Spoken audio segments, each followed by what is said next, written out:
Hi అందరికీ, అందరూ ఎలా ఉన్నారు? నేనైతే చాలా బాగున్నాను. మీరు ఎలా ఉన్నారనేది కామెంట్ సెక్షన్లో షేర్ చేయండి. ఈరోజు వచ్చేసి యాదగిరిగుట్ట వెళ్తున్నాను. సో హైదరాబాద్లో ఉన్న వాళ్ళు ఎవరైనా విజిట్ చేయకపోతే తప్పకుండా విజిట్ చేయాల్సిన ప్లేస్ ఇది. హైదరాబాద్లో ఉన్న వాళ్ళకైతే మోస్ట్లీ తెలుస్తుంది ఎలా వెళ్ళాలి, ఎక్కడుంది ప్లేస్ అనేది. కొత్తగా వచ్చి ఒక్కసారి కూడా విజిట్ చేయలేని వాళ్ళ కోసం ఈ వీడియో బాగా యూజ్ అవుతుందని నేను అనుకుంటున్నాను. ఎవరైనా వెళ్ళాలి అనుకుంటే డైరెక్ట్ బస్సెసే ఎక్కండి. యాదగిరిగుట్టకి డైరెక్ట్ కొండపైకి బస్సెస్ ఉంటాయన్నమాట. నేనైతే ఉప్పల్లో బస్ ఎక్కాను యాదగిరిగుట్టకి. నాకైతే బస్ టికెట్ ఉప్పల్ నుంచి యాదగిరిగుట్టకి 110 రూపీస్ అయింది. జర్నీ వచ్చేసి 1.5 అవర్ పట్టిందండి నాకైతే ఎగ్జాక్ట్గా. అదే తెలంగాణ వాళ్ళకైతే ఆధార్ కార్డు ఉంటుంది, సో ఫ్రీగా ట్రావెల్ చేయొచ్చు. టికెట్ ఏమి ఉండదు వాళ్ళకి. నార్మల్గా వెళ్ళే వాళ్ళకైతే 110 రూపీస్ టికెట్, బస్ టికెట్ ఉంటుంది.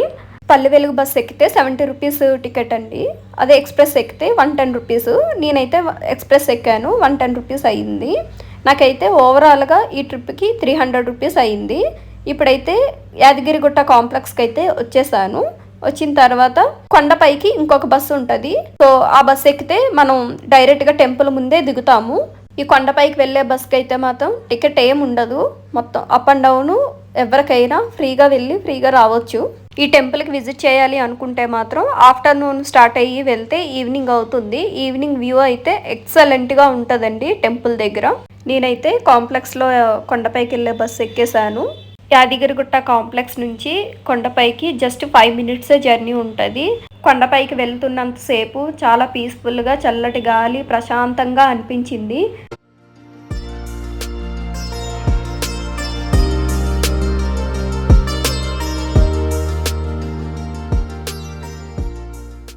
సో ఫైనల్లీ టెంపుల్ దగ్గరికి అయితే వచ్చేసాము. టెంపుల్ లోపలే బస్ స్టాండ్ ఉంటుంది.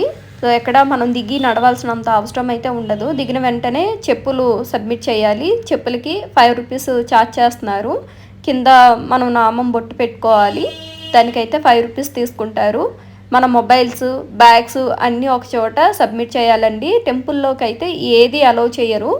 ఇప్పుడు నేను షూట్ చేస్తుందంతా టెంపుల్లోకి వెళ్ళి దర్శనం చేసుకొని బయటకు వచ్చిన తర్వాత మనం మొబైల్స్, బ్యాగ్స్ అన్నీ తీసుకోవచ్చు. తీసుకొని ఇది అవుట్ సైడ్ నుంచి నేను షూట్ చేసి చూపిస్తున్నాను మీకు. ఈ లక్ష్మీ నరసింహస్వామి టెంపుల్ ఎలా ప్రసిద్ధి చెందిందంటే, పురాతన కాలంలో మహర్షి యాదవ్ అనే ఋషి ఇక్కడ గట్టిగా తపస్సు చేశాడంట నరసింహస్వామిని తలుచుకుంటూ. ఆ తపస్సు నరసింహస్వామికి నచ్చి 5 రూపాలతో అతనికి దర్శనమిచ్చాడంట. ఈ 5 రూపాలు జ్వాల, యోగ, గ్రంథ, ఉగ్ర, లక్ష్మి. ఈ 5 రూపాలు ఒకే గర్భగుడిలో దర్శనమిచ్చే ప్రత్యేకత కలిగిన ఆలయం ఇది. ఈ కారణంగా యాదగిరిగుట్టను పంచ నరసింహ క్షేత్రం అని కూడా అంటారు. ఈ టెంపుల్ గురించి నాకు తెలిసిన చిన్న స్టోరీని అయితే నేను మీతో షేర్ చేసుకున్నాను. మీకేమైనా తెలుసుంటే తప్పకుండా కమెంట్ సెక్షన్లో షేర్ చేయండి.